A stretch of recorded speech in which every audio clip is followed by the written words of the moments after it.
bringing you the news and information you need from the people making a difference. This is Comcast Newsmakers.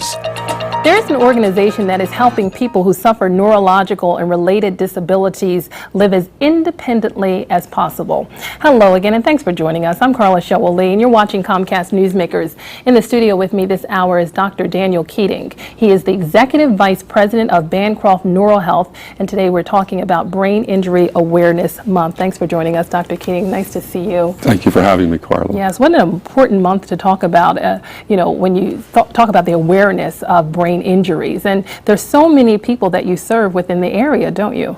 Yes. Yeah. Interestingly enough, over 5 million people are injured annually in the United States, many more than have other diseases like heart disease or cancer. But because it's a silent epidemic, people don't always realize the full effect of brain injury. Right. And so we wanted to make that available to people. So by dedicating the month of March to awareness, we hope to make people aware of how they can help prevent it. And speaking of awareness, a lot of people might not even know about your organization. It's been around for 125 years. Margaret Bancroft would be so excited right now. Yes, the fact that it's grown. Margaret started the organization 125 years ago as a school teacher who felt the need to provide young children with developmental disabilities an opportunity for a true education and for opportunity to live in the community. That continues to be our mission. Yes, to live as independently as possible. Yes. Yes. When you talk about the causes of brain injuries, are we still understanding more about it? Yes, we learn more and more about the brain each day. But the major causes of brain injury are falls, motor vehicle accidents, being struck or hit in the head, and assaults. Those are the major categories of cause. And it's so important that you talk about that, because about 4 months ago, I remember my mother had a stroke, and we're still learning more and more about how she is healing. The brain is healing itself. That's correct. Yeah. And stroke is another category of brain injury that is an acquired brain injury. So when you add acquired brain injuries like strokes to the number of people who have traumatic brain injuries, where there's a blow to the head or some penetrating wound, the numbers skyrocket beyond the 5 million that I mentioned before. Yeah, so let's talk about prevention. There's a number of things that people can do to prevent brain injuries from ever even occurring. Right. Yeah. Well, the primary awareness that what can happen to your brain, that your brain is a very vulnerable organism in the body. It controls everything.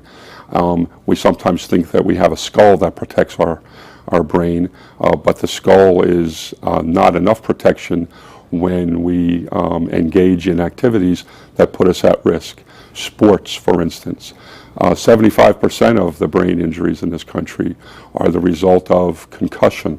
And people may have a mild brain injury with a concussion, but we also know that successive concussions make it worse for the individual in terms of recovery. So concussion is a major thing. So we have to be careful in sports. Using seat belts in automobile accidents, in automobile driving, not driving under the influence of intoxicating substances, and just general protection around the home for our elderly and our young in terms of not falling. And you offer a number of programs and services that help people who have brain injuries too. Yes, at Bancroft NeuroHealth, our primary mission is working with people with brain injuries who are not able to live in the home or in the community. People with brain injuries have significant memory issues, some significant learning issues, sometimes emotional problems, and temper issues. And so what we do is we provide residential, vocational, and clinical therapeutic activities for people to help them regain the ability to make decisions in their life and to return to work and to return to live in the community. All right, important information. Thanks so much for joining us today, Dr. Keating. Thank you for the opportunity. All right, this hour's newsmaker has been Dr. Daniel Keating, Executive Vice President of Bancroft NeuroHealth. Thanks for watching.